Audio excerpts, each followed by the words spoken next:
Live from the 607, it's the Ocho Duro Parlay Hour, where we're talking everything movies, TV, comics, and entertainment. Join in the conversation on social media with the hashtag ODPH, because here we go.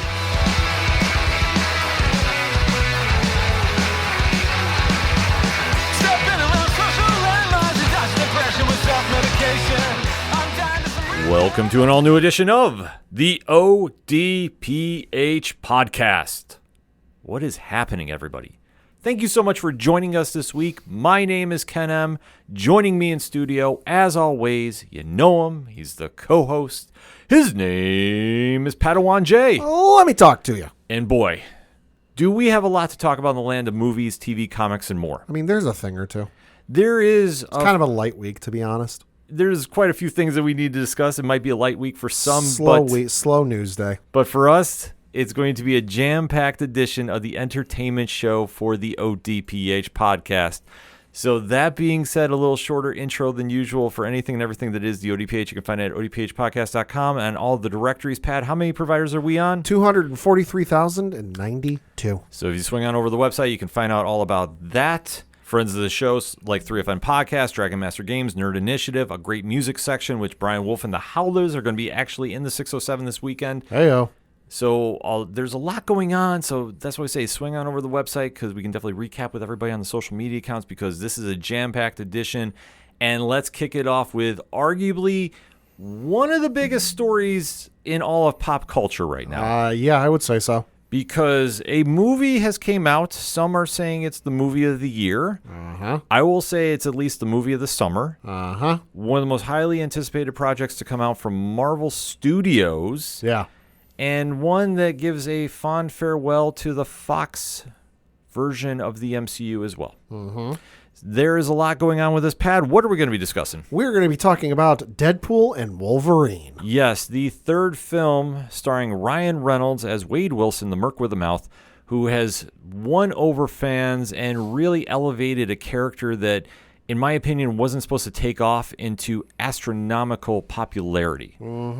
And for this go-around with him now being involved with Marvel Studios, Kevin Feige, they went all out and gave us a crossover that we never thought we'd see. No.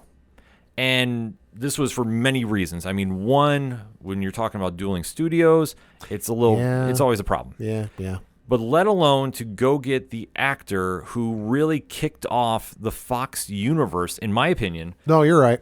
Into its popular runs and really held the X-Men franchise in the theaters as much as he could with some of the films that didn't live up to par. Actors and actresses throughout that franchise changed over the course of, 15, 20 years, whatever it is. One person stayed consistent and one person stayed the same. And that was Hugh Jackman playing Wolverine. So the thought of those two getting together on the big screen is almost like a fan fiction. Well, plus we saw it once. You know, the X-Men Origins Wolverine, but we don't like to talk about that movie. Well, that wasn't true Deadpool either. True. So we have to kind of keep that in mind because the one that we saw debuting in 2016, that was the one that was more familiar with the comics. Yes. That's the one that had, I would say, closer to the Rob Liefeld and Fabian Nicieza version. So I always say that's the true birth of Deadpool. The other one, Wolverine Origins, I just ignore for... It was a bad first draft. A whole different bunch of reasons. But to see that Ryan Reynolds and Hugh Jackman, who are real-life close friends, wanted to do this, Marvel okayed it. It finally got off the ground. I mean, it's almost 6 years since Deadpool 2, which is wild, but the fans have been wanting it. Sean Levy was directing this, and really we had no idea what to expect. Which, shout out to Sean Levy. I saw this over the weekend. He is the first and probably only person to go from directing a Disney Channel original movie as one of his early projects to directing one of, if not the biggest film of the year. So let's talk about a career arc. Holy hell. Oh, yeah, it's insane. But, I mean, it also goes to everybody that's been involved with this franchise. Yeah. This one should not have taken off like it did, but it completely has carved its own spot in the history books of pop culture, even transcending Marvel Comics. Yeah. So to see this be in a franchise, like it doesn't blow my mind as much as Ant-Man does. Oh, sure. Because the fact that we had 3 Ant-Man movies still to this day, I'm like, what? That really happened? Yeah. But with Deadpool, there was a popularity and really ran with it, and now he's on that Spider-Man level as far as the comics go. Sure. So that all said, the movie was getting hyped up so much when we finally got the trailer and the announcements. Seeing Hugh and Ryan reprising their roles together, we had no idea what to expect. But, Correct. But this proves on how popular both characters are. So now, finally, it debuted in theaters, and we have to recap this movie. So if you're new to the ODPH, first and foremost, thank you for checking us out. Leave us a review on your favorite podcatcher. Like Pat alluded to, we're on many directories. What we like to do is give you a spoiler-free statement of what we're going to be talking about. So if you have not seen this movie for whatever reason, we're going to give you a countdown to duck out. After said countdown, we go deep diving. Yeah, we do. So you have been fair warned because we will be talking a lot of spoilers after said countdown. So that said, Pat, give me your spoiler-free statement on Deadpool and Wolverine. First, we got to talk some numbers because I do have the box office numbers, courtesy of the folks over at boxofficemojo.com. Surprising absolutely nobody. Domestically, this past weekend, Deadpool and Wolverine was the number one film at the box office, grossing $211,435,291, beating out the likes of Twisters at number 2 with just about $35 million. So do the math there, 211 to almost 35 million. Holy hell. Despicable Me 4 was number 3 at $14.5 million and change. Inside Out 2 was number 4 with $8.6 million and change.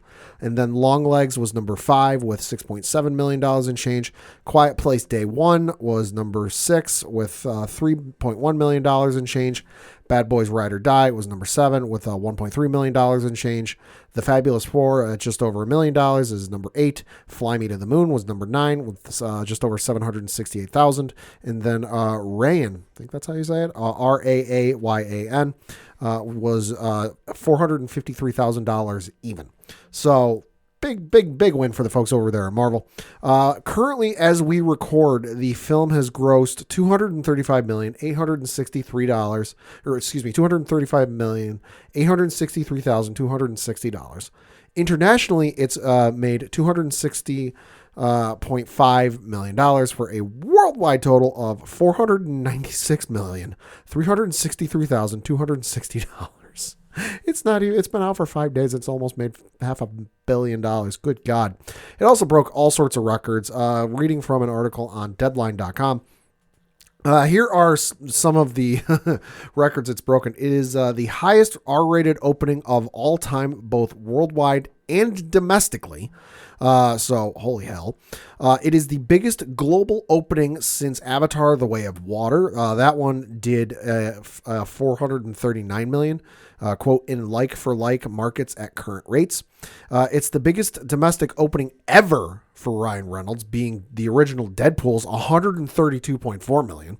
It's the biggest domestic opening ever for Hugh Jackman, beating 2006 X-Men's The Last Stand, which was $102.7 million. It's the biggest domestic opening ever for filmmaker Shawn Levy, beating 2009's Night at the Museum, Battle at the Smithsonian, which was $54.1 million. It's the highest July opening weekend of all time at domestic box office, surpassing The Lion King at $191.8 million. I'm guessing that's the live action remake. Yeah, I would think so. Not the animated one, because there's no way the animated one made that in an opening weekend. It's the highest grossing X-Men movie ever at the domestic box office as of Monday, July 30th, eclipsing the stateside take of 2006 X-Men The Last Stand, which was $234.3 million. And then its article goes on to say Marvel Cinematic Universe is the highest grossing film franchise of all time with $30 billion. Spanning 34 titles. It's the 34th consecutive MCU release to debut at number 1 at the domestic box office, and it's the highest domestic opening weekend of 2024 and highest since Spider-Man No Way Home in December 2021. Good Lord. Well, we also have to throw in a couple different factors with that. Uh-huh. Obviously, pandemic shut down movie theaters for a while. Sure. And also the SAG-AFTRA strike. Yeah, that's true too. So that might have helped in that favor, but those are still big numbers, and that proves why the fan base has been here waiting. And they were ready to show up and show out for this. Yeah. So, Pad, let's talk about it spoiler-free. Thought it was amazing. It was everything I wanted, and then some. There were some moments in there I expected. There were some I didn't. I expected a little bit more from the story in terms of like where it would end up and where it was possibly going to go. I'm not mad about it, though. It wasn't a case of like, maybe Force Awakens or one of the other Star Wars sequel movies where like I had an idea of where it was going to go. It didn't meet my expectations, so I hate it. It went a different direction, but I still enjoyed it. The comedy was on point. Whoever was in charge of, picking the music and placing the music in the movie, give them an award or give them all of the awards, because my God, that was one of the best soundtracks I've ever heard in a movie since the original Guardians of the Galaxy. Just everything, start to finish, various eras, various genres, was just impeccably chosen, impeccably placed throughout the film. And it's just a ton of fun that it was one of those movies where for the first time since maybe Avengers Endgame and definitely Spider-Man No Way Home, I walked out of the theater and wanted to see it again. And that's something I haven't said for the thought for the past couple of MCU films. Not that I didn't enjoy them, but there wasn't really anything in those movies that's like, I want to go back and see that movie and see that moment. I want to go back and I want to see the portal scene in Endgame again. I want to go back and see, the three Spider-Men swinging together again. Or like with Guardians of the Galaxy 3, Thor 4, Eternals, Ant-Man and Wasp. There were good moments. There were moments I enjoyed, but there wasn't anything in there that's like, yeah, I want to see that moment again. There's probably way too many moments in this movie for me to count on two hands that I want to see and experience again. That I want to take, my parents or my siblings who don't go to all of these movies. That they might catch them when they hit streaming, or they might find time if they got a free weekend.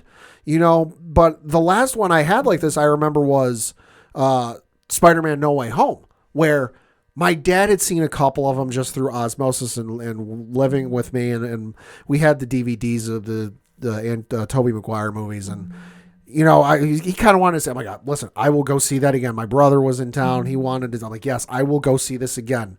This is one that I walked out of the theater, and I was with you and Rich and some of the other 3FN guys. And my fiance was with me. I said to her, I was like, I kind of want to go see this movie again, like right now. So top to bottom, the movie was incredible. I thought this did everything it needed to do. Okay. I think there's a couple different angles I looked at this movie from. Sure. So one, being somebody that's read a lot of Deadpool, this was probably one of the best Deadpool stories they could do. Okay. And that's something that I was trying to keep in mind when I was saying about the overall picture, because Deadpool is this weird anomaly in comics because of how much he breaks the fourth wall. And when you're on that kind of plateau, much like a Wolverine, much like a Spider-Man, sure, you get away with a lot more. I mean, he had an entire comic line called Deadpool Kills the Universe, or right, Kills the Marvel Universe. Could you do that with Magneto? I mean, it would make sense, but I'd be kind of like, I don't know if I buy that. Wolverine, okay, again, could see it, but doesn't really sell for me. You tell me Deadpool's going to do that? I'm like, okay, yeah, that's on brand. Mm-hmm. So I thought for what they did, this is probably one of the best Deadpool stories they could have done. Yeah. But tying in with the MCU, I thought this was a standalone. I don't think that it's fair to say it's with the MCU. I think it's a source point for the MCU. Right. So where things go from here, I think will have a very big influence on the MCU, especially with a certain franchise. Because the thing we got to remember with this film was being filmed in the midst of the SAG, not the SAG strike, the Writers Guild strike. I think the SAG one took place around that same time as well, but I know for certain the Writers Guild strike was going on while this film was being made. Right. So that, I'm not holding against it, because I genuinely did like this movie. I really did. This reminds me, and I like how you brought it up too, about No Way Home. Mm-hmm. This was a fan service film. Oh, yeah. Which I'm not mad about, because the one thing that we all knew is the 20th Century Fox properties are now coming to Marvel/Disney. Mm-hmm. So we knew that this has to end some way, somehow. Sure. I thought they did it brilliantly.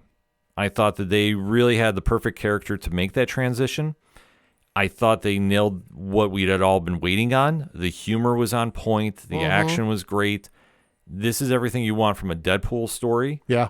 And I thought it translated very well to where they're heading with the MCU. If you want a good gauge, and you'll understand this maybe more than the listeners will, but if you want a good gauge on how casuals took this film, my fiance, not the biggest superhero fan by any stretch of means, and I don't mean that in a bad way. No, it's not a diss by any means, but she likes a couple of characters. She loves Aquaman because she loves the ocean. She loves everything about it.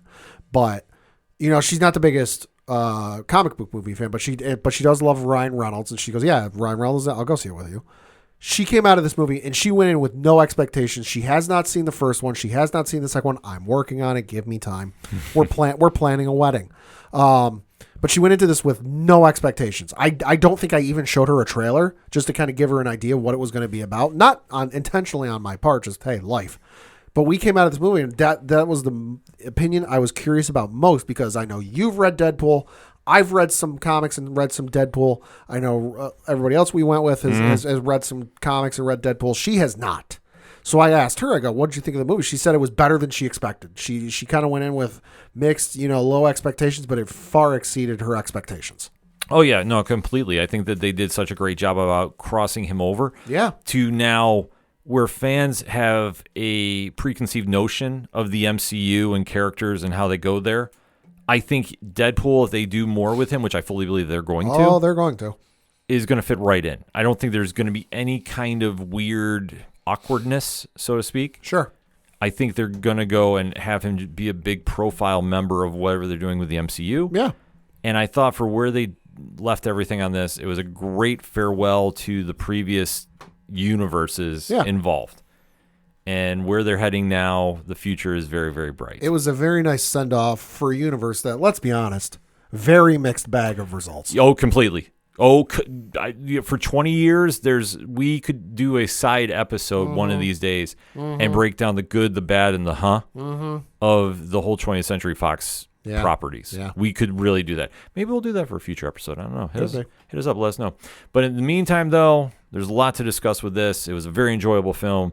And we're going to be, I know I'm going to start slipping spoilers, so we got to get into it. So, Pat, in 3, 2, 1, let's talk about it. Like I said, the movie was incredible. It met my expectations and exceeded them a little bit.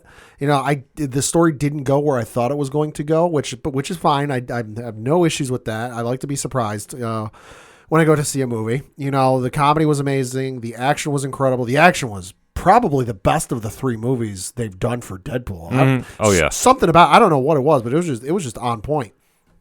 It was nice because the first, what would you say, 20 minutes or so felt like they were just rehashing the first one. Yes. And then once they got out of that point, it broke the mold and it kept going. I'm like, oh, okay, this isn't just going to be a rehash of the first one and just, we're going to borrow the same, anchor points, not to borrow that term, but it's the easiest thing I can think of. That like, oh, hey, we got to get to A to B to C. That's the same A to B to C from the first movie, just with different wording put in. Once they broke that mold and they really got going, it amazing. Because admittedly, the first 20 minutes or so, I'm like, okay, we're kind of rehashing the first one. Like, why are we going this route? Once it got out of there, amazing.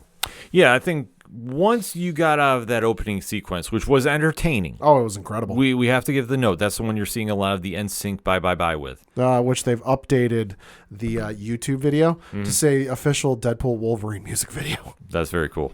True story. So when you see that, though, that's how things begin, that you have Deadpool on this weird mission to find Wolverine. Mm-hmm. And he's digging up his grave. And he's in the Dakotas. Mm-hmm, from Logan. So when Wolverine got his big movie send-off, that has now been desecrated by Wolverine or Deadpool digging up. Oh, that's too funny. Yeah, I'm showing kind of. It says NSYNC - bye bye bye, and then in parentheses. And this video was put on YouTube 14 years ago. Mm-hmm. Somebody from their record label went to the YouTube video and updated it to say, in parentheses, after bye bye bye, official video from Deadpool and Wolverine. Mm-hmm. And when it kicks in the movie, too, like we say, we see the Deadpool has dug up the Wolverine corpse. Because he needs, at this point, we don't know why. He needs Wolverine for what reason? reasons. We don't know why at this point, but he goes, it's Wolverine, mutant healing factor. He'll be fine by now. It's surely been long enough. And he's not. No. But then he has members of the TVA coming after him. Mm-hmm. Which... And they cut to a montage of what happened at the end of the last one. And given what we know of the TVA and their dealings from 2 seasons of Loki, I'm sitting there going, yeah, this makes sense considering what he did. Yeah, because we all know that when Deadpool got a hold of Cable's time-traveling device, he went through and was cleaning up a lot of the discrepancies. He killed Ryan Reynolds when he was reading the script for Green Lantern. Yeah. Can't say I fault him on that. Yeah, there was a lot of stuff that he was cleaning up, and obviously when you start jumping and messing with the timeline in such manner... Like it. Yeah, they don't take that very well. So when they show up to confront him about Wolverine and the corpse, well, he does a fantastic fight scene to the music of NSYNC, even to the point where he is wearing Wolverine's forearms with claws. Yeah, well, because he's using all that's left is the adamantium skeleton. Everything else is gone. So all that's left is the adamantium, and he's breaking off various pieces. Like he uses one leg at one point, he uses another leg at another point. He uses his spine, which is still attached to his skull, as this like nunchuck type weapon. And then, like you said, he then takes his forearms, grabs hold of them with his hands, and then starts using the claws as if he's Wolverine himself. Yeah. So it's a great fight sequence. Once it's all said and done, Deadpool is standing there by himself. And we get a time jump to a previous era of Deadpool where it's much happier, if you will. And he's surrounded by many of his supporting characters from both movies he's done. So we've seen Blind Al. We see Vanessa come back.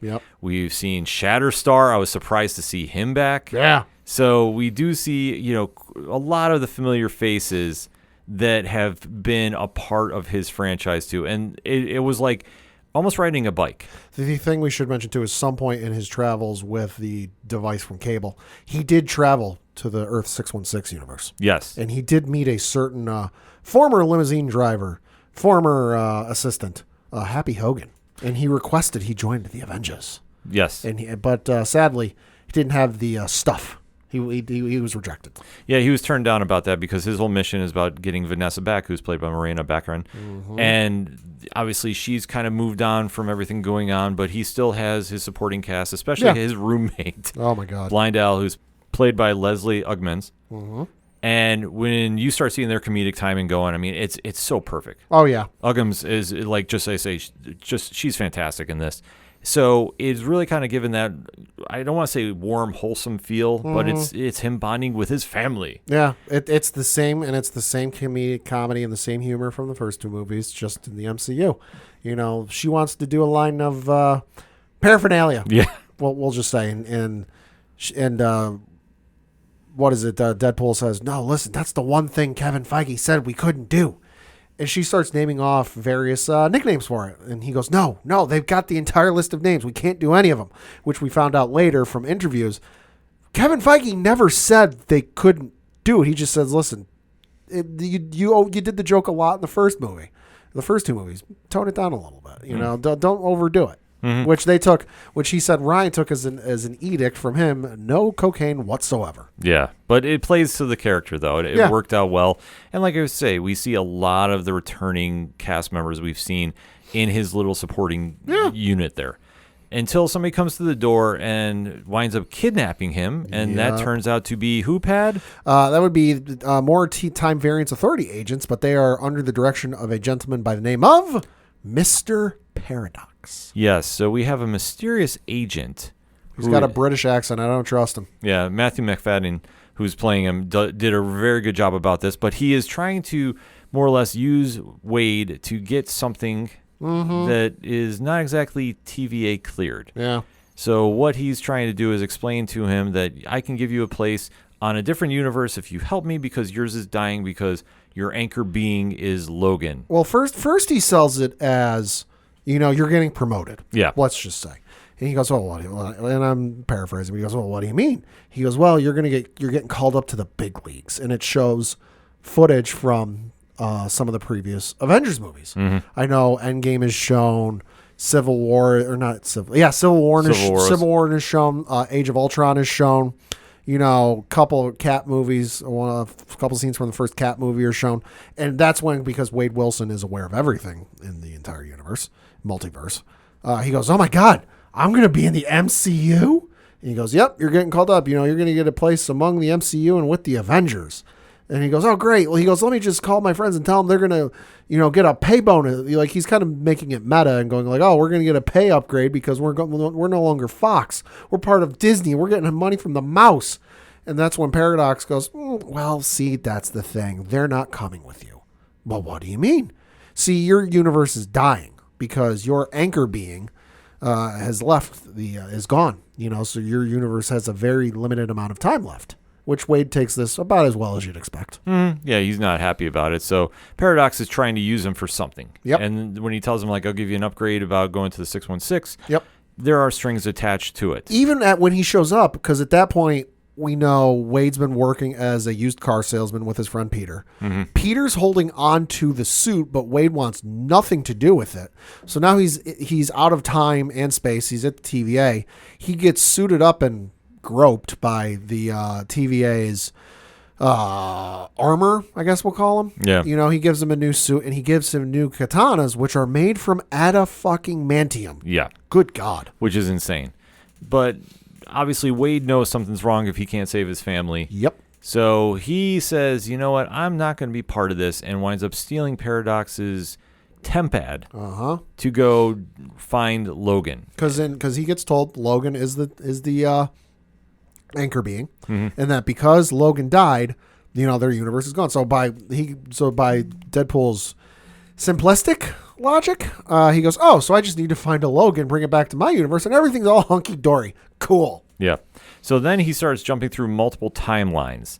And at this point, I start marking out because he starts going into many of the classic Chris Claremont era stories of X-Men, which, one, there's a Wolverine is crucified on an X, which is a very iconic scene from one of the stories from the 80s. That's in there. Yeah. You have the Age of Apocalypse, where he's Weapon X without the hand. Yeah. And fighting. We also get a cameo from somebody that has been long rumored to be taking over the role of Logan, and that's when Henry Cavill. Yeah, that was nuts. Yeah, who winds up just annihilating Deadpool. And I love the line in the movie where he freaks out and sees him. He goes, oh, we won't do you dirty like those guys down the street did. Yeah. We know who that's a shot at. Oh my God, yeah. It was hysterical. Like I said, the humor in this is just spot on. Did not miss any point in the show, or in the movie, I should say, because we finally see that Deadpool gets one Wolverine to go back. Well, begrudgingly. Yes, after some convincing, if you want to put it lightly. But unfortunately, the one he brings back is considered the worst one in the multiverse, end quote. So I was almost right on what happened with this Wolverine. Yeah. I was almost right. So as it goes, that obviously Wade and Logan are not exactly getting along, but Wade finds out the Paradox is doing things without the permission of the TVA. So he is now using this device called the Time Ripper, which is taking out timelines, and he wants to get rid of Wade's for some reason. Well, and the thing we know is before Wade left to go find a Wolverine, Paradox did tell him, like, yes, this is going to take place, this is going to happen, but just it takes a while. I forget the length of time he says, but it's a very long time. The thing the device does, I forget what the name of it is. Time Ripper. Thank you. The Time Ripper does.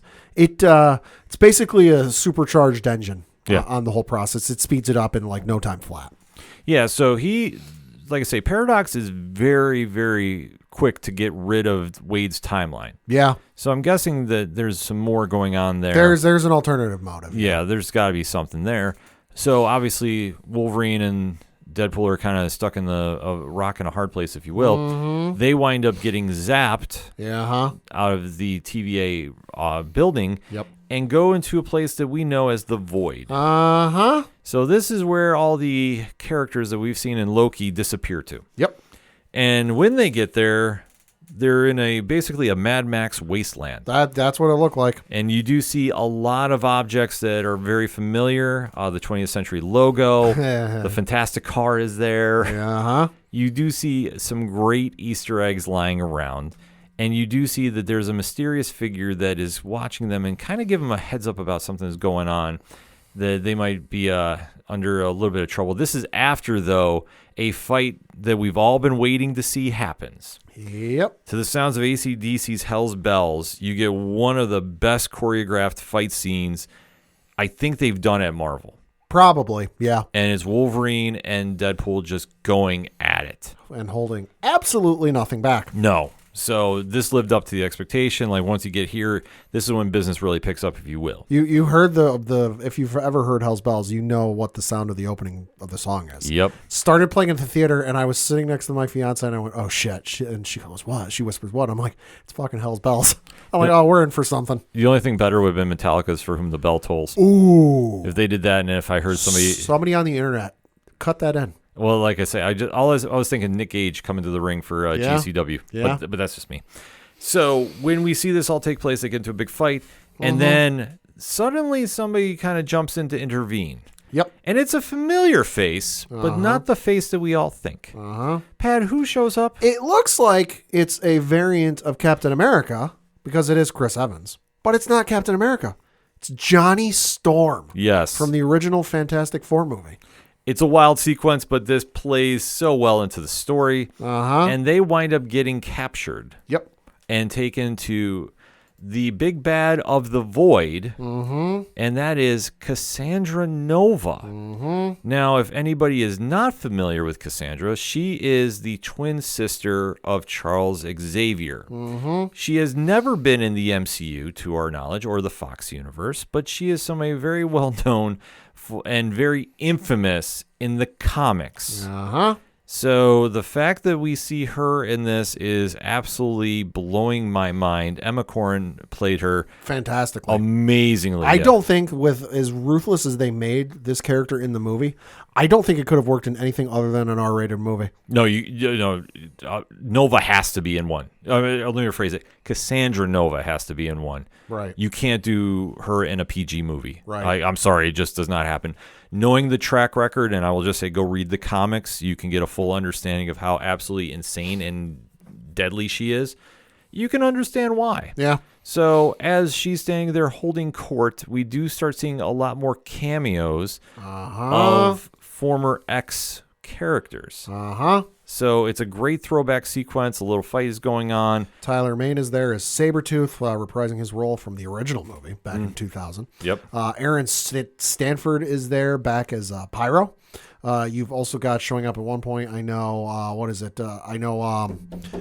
Toad. Yep. Toad is there. Ray Park. Yep. You've got, Juggernaut. Yep. Juggernaut's there. I know Lady Deathstrike was there in the background. You saw her real briefly. Crazy cameos. Oh, yeah, absolutely. Which, I mean, this was such a fun love letter to the X universe. Like I say, it was great seeing the cameos and to see how everybody was going to try figuring out, okay, what are we going to do now?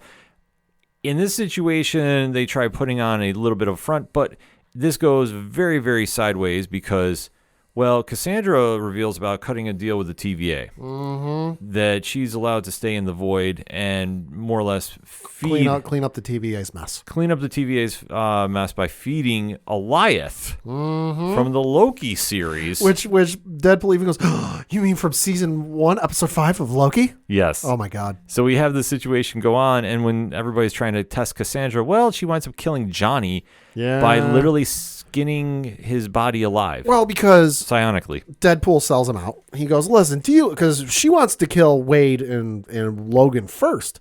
And Wade, in his infinite wisdom and quick thinking, goes, no, you can't kill us first. Do you know what he said about you? And he starts saying all of this stuff that we didn't hear, we never saw.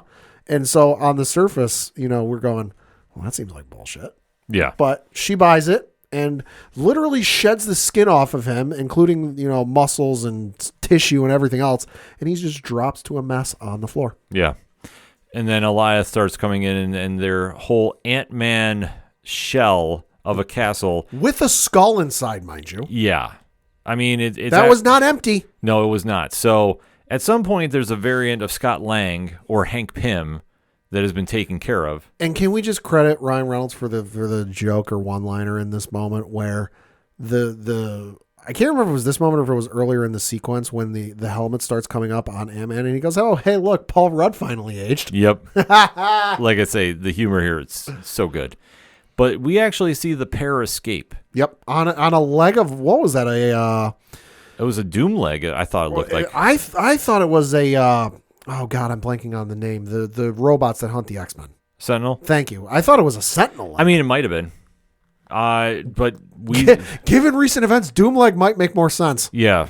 So we do see them take off and fly away into an open field. Uh-huh. They wind up running into a version of Wade, which, I mean, one thing that we've seen in the comics, there is a whole multiverse of Deadpools. Uh-huh. We now see Dogpool, if you will. Yes. And love Dogpool. Yes, who winds up winning over Wade. And we do see that there's another variant that is more peace and loving. Fabio Deadpool? Yeah. I don't think we ever got an official name for him. No, I can look it up. Nice Pool, I think, maybe? Nice. Yeah, I think that's what it was in the movie. I think he called himself Nice Pool, but like he was like Fabio. Like yeah. long flowing hair that looked immaculate. Didn't want to put a mask on because why would you hide this beautiful face? Yes. So we do see them take off in his car. And his what is it? Because there was a callback to earlier in the movie where Wade, our Deadpool, was selling cars. It was a Honda Odyssey because he was trying to sell a family on a Honda Odyssey, and he kept saying how shit it was and how bad it was. And it's not a family vehicle. It's not this. It's not that. And he gets stuck in? Honda Odyssey. Yep. So as they're making their journey, it is revealed that Wade did lie to Logan about the whole reason that he got him to come aboard, because we forgot to even go over that. Yeah. That the convincing was that Wolverine did something so bad in his timeline that he is unforgiven. Yep. And Wade said, well, if you come with me, I can fix it. Well, he goes, if you come with me, we can get the TVA to fix it. Yeah.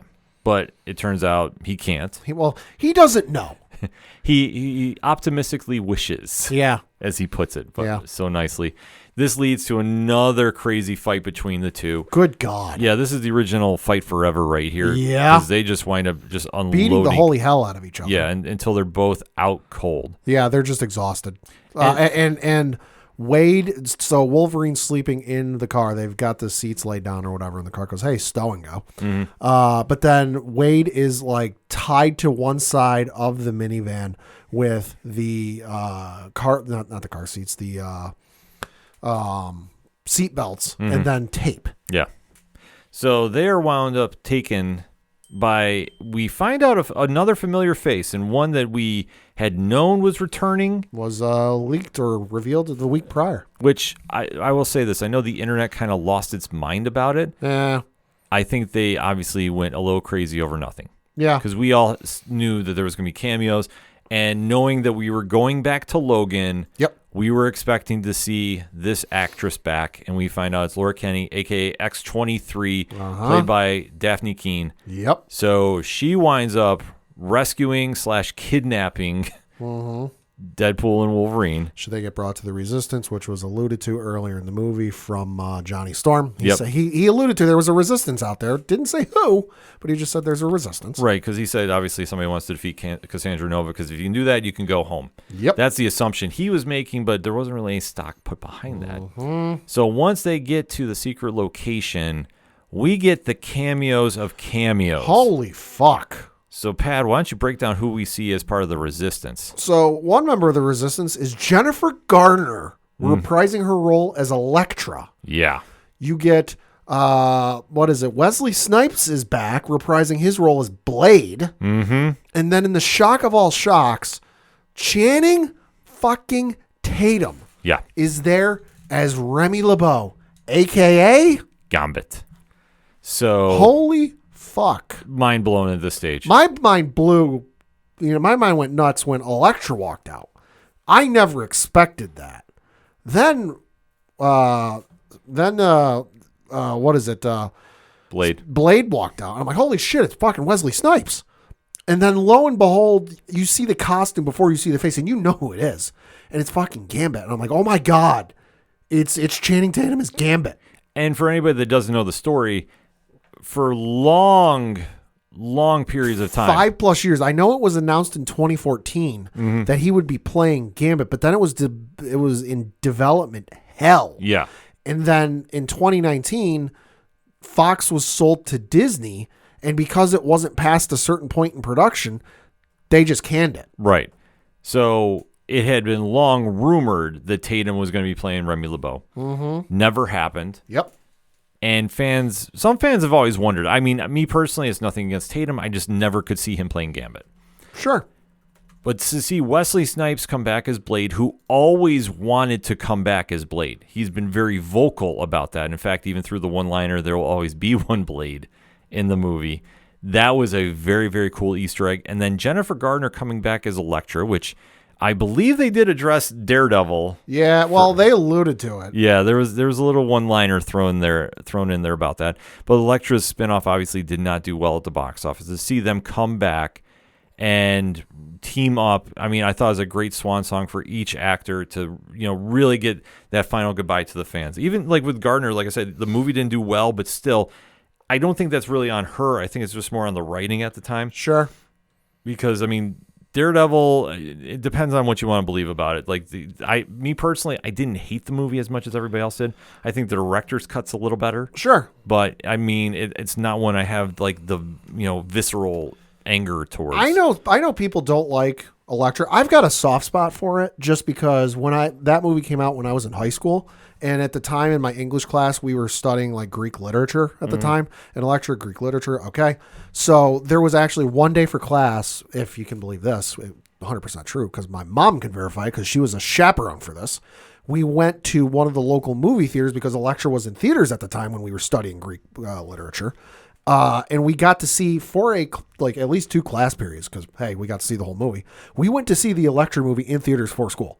Yeah. So I've got a soft spot for it just because we got in a bus, we rode to the movie, and I got to spend part of my school day at the movie theaters watching a comic book movie. So is it the greatest movie of all time? No. Do I have a soft spot for it because of my memory, and seeing it with my mom and my friends? Yeah. I mean, you could absolutely do that. I mean, Sure. I remember seeing the first Daredevil and I had mono. Oh, and yeah. It was Valentine's Day. Yeah. I do have a couple quotes, though, in regards to Wesley Snipes and Channing Tatum. Wesley Snipes, in regards of his return, did say, quote, "I did not think it was possible. I didn't think we would be able to pull it off. I didn't think that Marvel was into it. Disney was into it, also because they had Mahershala Ali cast for the next upcoming version of it. I thought it didn't make sense to me, but when you get a call from Ryan Reynolds out of the blue after 20 years, you go, okay, I got this call. Let's see what this is about. He told me the idea. They said yes, and it's a go if you're in. Here we are," close quote.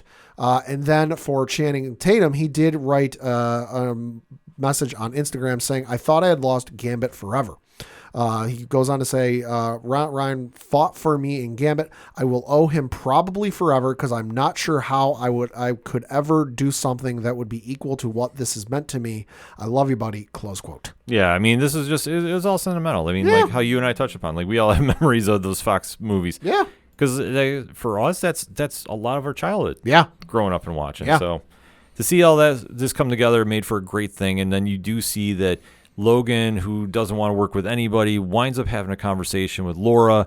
And you get the backstory about what he feels he's responsible for letting all the X-Men die on his planet. Yep. Because he got mad and went to a bar and couldn't He got mad, went to a bar, and the humans got fed up and stormed, I'm guessing, the mansion and killed the entire X-Men force. Yeah. So he wears a lot of guilt, but she's saying, "Listen, you can't go back there, but if you help us now, maybe we can fix things." Like, I don't know, but yeah. Kind of just paraphrase a bit. So, and I thought it was a great line when he said that initially he didn't want to wear the yellow suit, he being the character, but he does it now as a reminder of what happened. Yeah. Great line. Oh, yeah, it was a fantastic. Like I said, Hugh Jackman's performance in this entire movie is perfect. And I think we also agree with Deadpool when he sees the costume for the first time earlier in the movie when he first encounters this version of Wolverine. And what was it he said? He goes, "Well, this is 20 fucking years too late." Yeah. No, we go, "Yeah, no, that's agreed."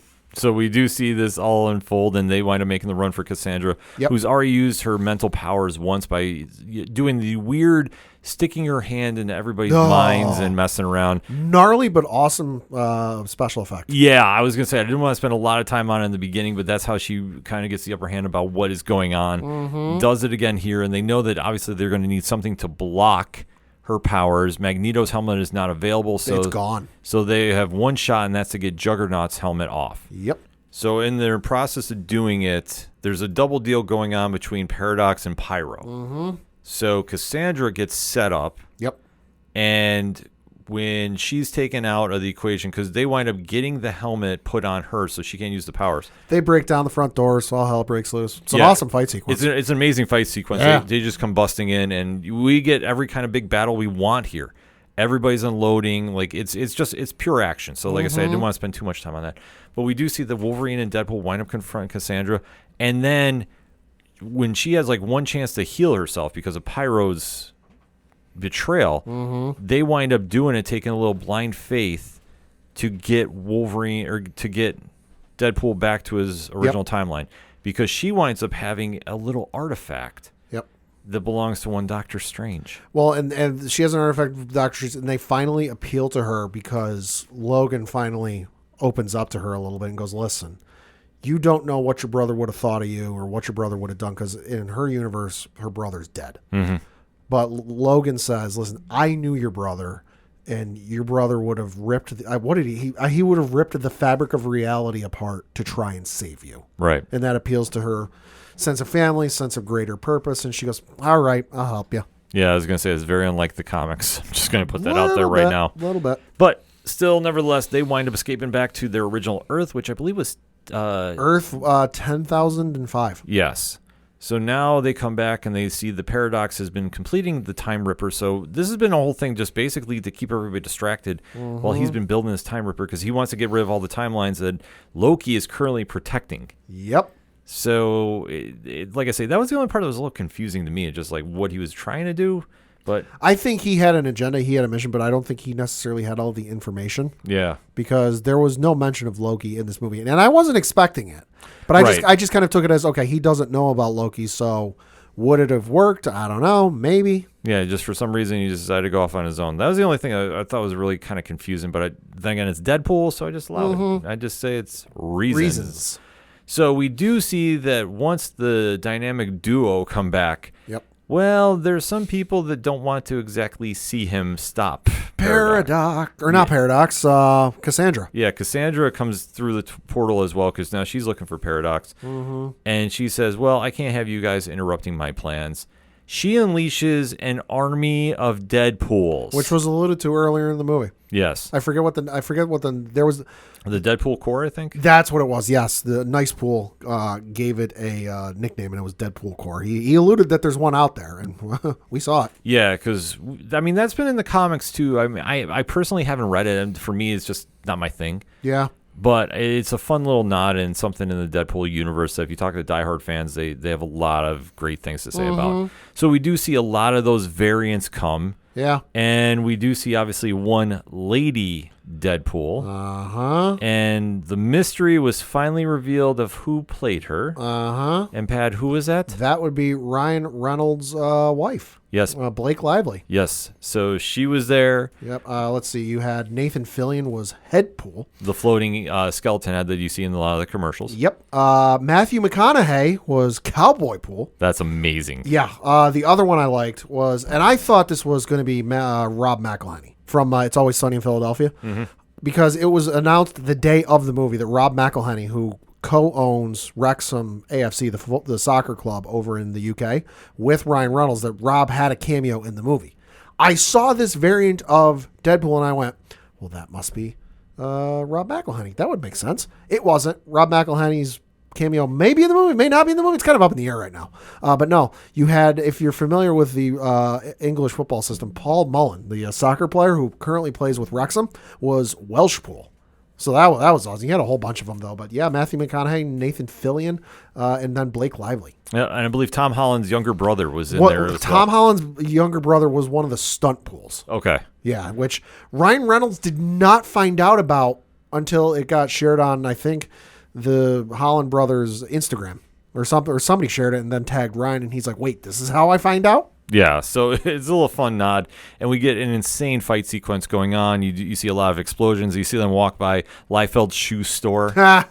Which, if you know that joke, that's an inside joke. It was perfect. It was perfectly timed Let me spoil it for you. Rob Liefeld can't draw feet. Yeah, it's not one of his strong suits. To say so. But obviously the giving a nod to the creator, I'm all for. So we do see this insane fight sequence going on. The duo is holding their own best they can, but obviously, even if they kill Deadpools never die. Yep. So they wind up getting a little bit surrounded, and then it takes one certain Deadpool to come in and save the day and get everybody on their side, and that is Peter Pool? Peter Pool, yeah. And that is played by Rob Delaney, his best friend Peter. He's wearing the costume he held onto for Wade. Yes. So he winds up A little snug on him. Yep, but you know what? It works, and he winds up getting everybody to go on the side. Because what is it? They say that, like, listen, there's a lot of different Deadpools across the multiverse, but there's one consistent with every Deadpool, and that's a Peter. Yes. So they wind up going in and confronting Paradox, who's obviously trying to get the Time Ripper to go. Yep. Cassandra has her own ideas about it as well. So she's sucking in the power. Yeah, so literally it's going to take somebody to destroy one of the power sources. Well, they got to grab hold of each end because it's matter and antimatter coursing through into the power of this device. And the thing Paradox says once he's stopped and they confront him with it to get the information, he says, like, whoever is the one to, like, grab hold of these things and bring them together, they will die because matter and antimatter cannot, mix. Yeah. So they argue about who's going to be the one to save the day, and it turns out it takes both of them to do. Well, yeah, and I like the setup they did with this because Logan says, "Oh, it's got to be me." Yeah. He goes, and it made sense. He's like, "I got nothing left. Everybody I ever cared for is dead. You've got a whole family and you've got a whole universe and everyone to go to. Listen, it should be you." And Wade kind of okay, like, I don't agree with it, but, like, I'm going to side with you on this. Psych. Yeah. He goes in there, tries to save the day. Can't do it, because he can't. It won't stretch far enough. He's not strong enough. Whatever it is. All the meanwhile, Logan's trying to break the door down, and he progressively trying. All the meanwhile, Hunter B-15 from Loki and the rest of the normal TVA is watching this go down and is watching a progress meter with a percentage dropping progressively. And so finally Logan breaks through the door, and as you alluded to, they do it through the power of friendship. Yes. So they wind up forcing the break-in machine. It overpowers Cassandra Nova, who's already trying to manipulate the Time Ripper. Yep. And she winds up getting killed in the process. The machine is destroyed. There's a big explosion. And they're presumably dead. They're presumed dead. The TVA is ready to arrest Paradox. Paradox is given a whole line of BS, which they're buying. Yes. Until certain folks walk in the room. Yes. Once Wade and Logan show up and completely break apart Paradox's alibi, Paradox just goes, shit. Yeah. So he winds up getting taken away by the TVA. And then B-15 has to kind of cut a deal like, okay, well, your actions have actually saved the timeline. So Wade is like, well, I need a certain favor now. Yeah. Can you free my friends from the void? Yep. And it's presumably, yes. Yeah. And is it possible to help Logan's timeline? Which I thought they answered very well because B-15 says, no, he doesn't need a change. Well, no, she says we could, but it's the history he experienced that made him the hero they needed to stop Cassandra. Yeah, so there's nothing to fix. So Logan finally gets closure on his biggest demon. Yep.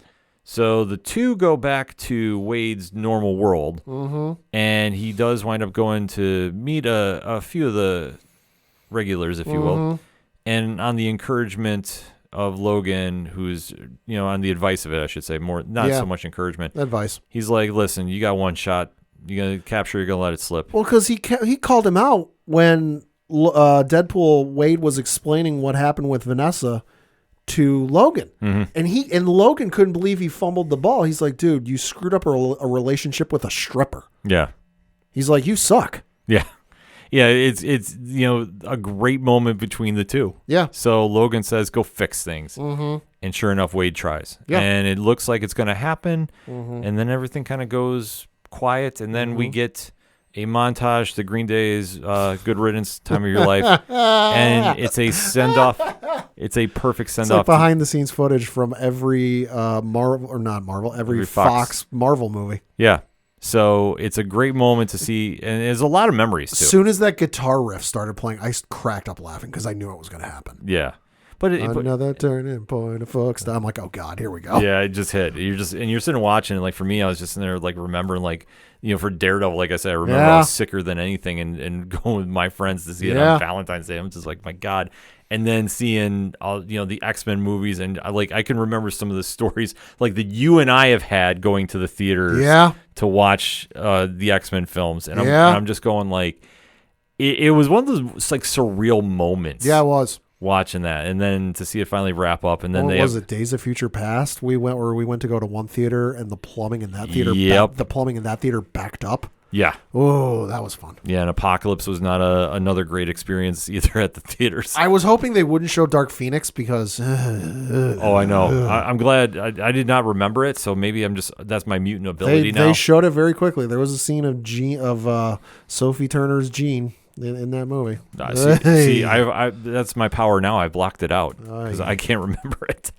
But it ends on a very strong note, and we do get a comical scene where we find out what Johnny Storm really said about Cassandra Nova. Because Wade is tired of you folks sitting there saying he's the cause of his death. Yep. Which, at that point, nobody had said anything because we're in the middle of the movie and we're not heathens. Yeah. I was thinking it, though. And we get some cut footage, I guess you could say. And lo and behold, Johnny Storm did in fact say all of the things Deadpool said he did. Yes, and that's how it wraps up. Yeah, I mean, the strong suits of this movie for me, it was the acting was on point. Mm-hmm. The humor was so sharp and so well written. Yep, it hit its key moments, and the action was probably the best I think they've done in the X-Men franchise. Mm-hmm. And it really just had some heart behind it too, which I mean, for being fan service, it hit all the key points it needed to. Absolutely. How about you, Pat? No, it was everything I expected. You know, I thought it was going to be the way to bring Deadpool into the MCU and how we're going to get everything going. And it didn't fully do that, but it is, I guess, a starting off point, a jumping off point, you know, because Hunter B-15 and the TVA are aware of him. You know, and should something arise, because we're going to get to that in a little bit, they can call upon him and they can get to him, and they know he is willing and able to help them where needed. So while it didn't necessarily reach the end goal I thought it would, you know, with maybe him walking down the streets of New York in the 616, the sacred timeline, you know, it did kind of get adjacent to that, or I guess the next street over from where I expected. So it still met my exceptions. And the comedy was amazing. Like I said, comedy was amazing. Action was amazing. One of the best movies I've seen in recent memory.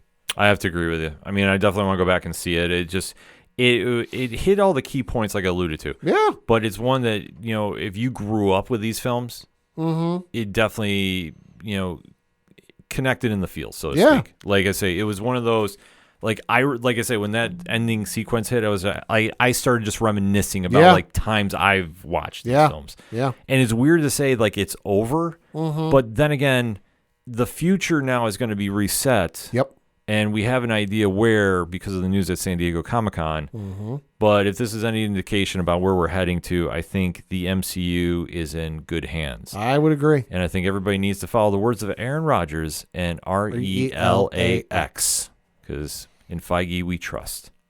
That said, hit us up on that hashtag ODPH Pod. Give us your takes of Deadpool and Wolverine, favorite moments, favorite cameos. What did you think of the film? Let's discuss it. But first, we're going to take a quick break. We'll be right back. You ever wondered what comics Mark from Vale Am I is into? What Zach from Left Behind's favorite MCU movies are? Well, Metalcore Nerds is the show for you. My name is Sean Mott, and here at Metalcore Nerds, we cover the latest things in pop culture, whether it be Star Wars, Marvel, DC, AEW, and everything else in between. You can listen to the show every Monday on Adobe Howl at 7 p.m. Eastern, or find it anywhere you find podcasts after it debuts on the radio station. Hey, this is Scott Snyder, and you better listen to the ODPH podcast, or I'm coming for you, and Batman is coming for you. Coming back for the final segment on this oversized edition of the ODPH podcast, because we could do one-shots, but there was an event that just dominated the weekend, as it rightfully should. The arguably biggest Comic-Con on the calendar year went and conquered in San Diego. SDCC was this past weekend. A lot of storylines were coming out. We did the preview show on Nerd Initiative, but it's time for Pat and I to give our recaps here on the ODPH. A lot of news to discuss, Pat, so where do you want to begin? I'm just going to go in a little bit of a random order, although I'm saving the best for last. Yes. But this is not by no means a slight. This is still amazing news, especially for me, and that was the news that Gail Simone is going to be writing Bond.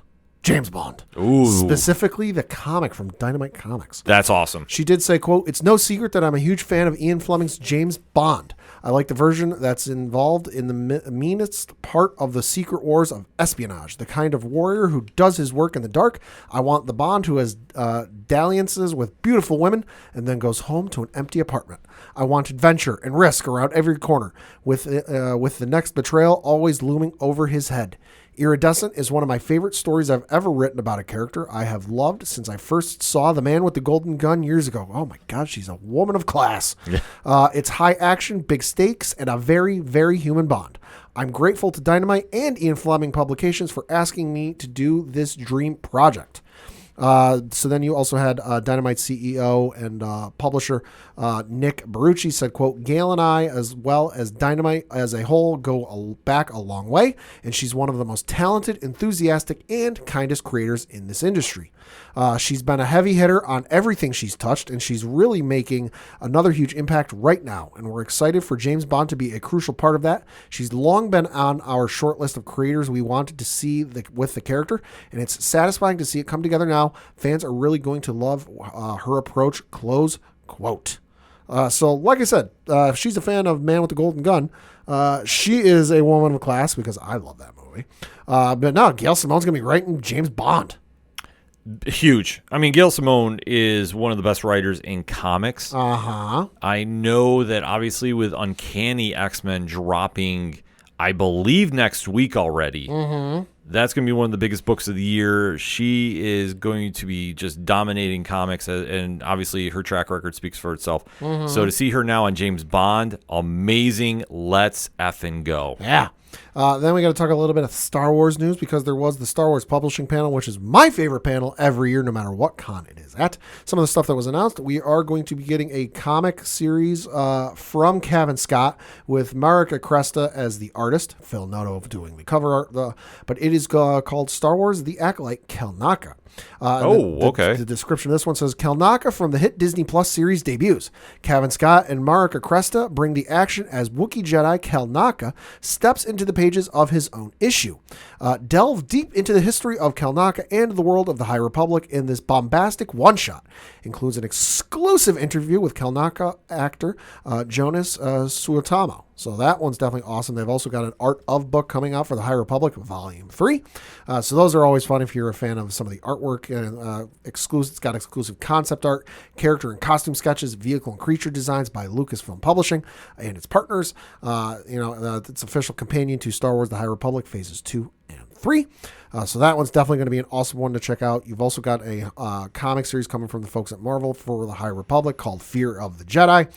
This one being written by Kevin Scott with Marika Cresta as the artist. This one says, "What scares the Jedi? The galaxy-spanning finale of the High Republic begins here. New York Times bestselling author Kevin Scott from Venom Zombiotes, the Union Jack the Ripper, returns with artist Marika Cresta from Dr. Aphra and Captain Carter for the galaxy-shattering final arc of Star Wars The High Republic. As fighting within the Nihil Occlusion Zone intensifies, Jedi Master Keeve Trennis is set upon a path that will change her life forever. Guest starring the Acolyte's Wookiee Jedi Master Kelnaka, alongside fan-favorite characters from Star Wars The High Republic novels, audio dramas, and comics.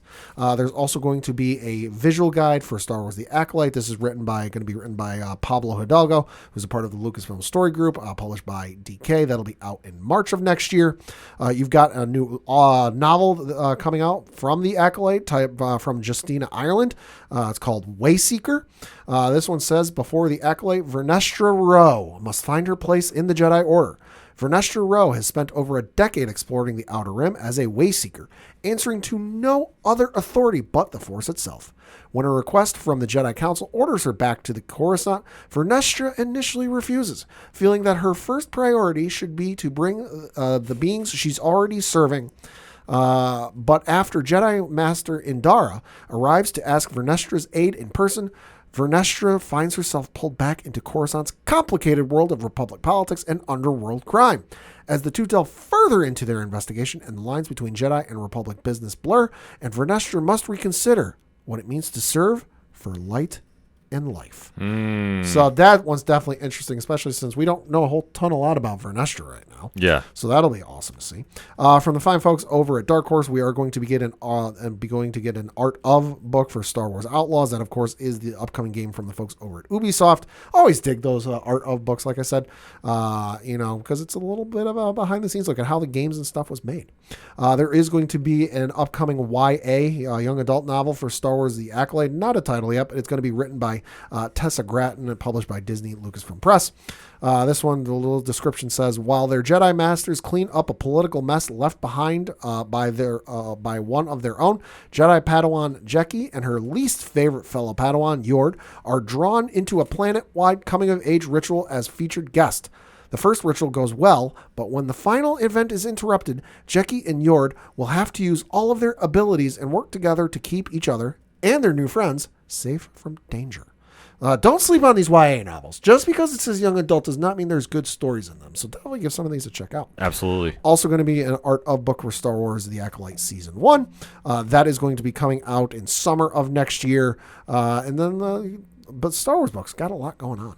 Yeah, I was going to say, especially the Marvel books, too. Like, Yeah. I mean, I know there's some stuff we talked about last week, too. Like, I mean, Star Wars is going to be around, especially to the announcement today that we got the first pictures of Skeleton Crew. Yeah. Holy hell, that looks awesome. That's going to be coming out, early December? I cannot wait for Yeah, I was going to say, there's going to be a lot. We'll get more into that next week. Uh-huh. But I was going to say, coming off the heels of San Diego, there's a lot of Star Wars buzz going around.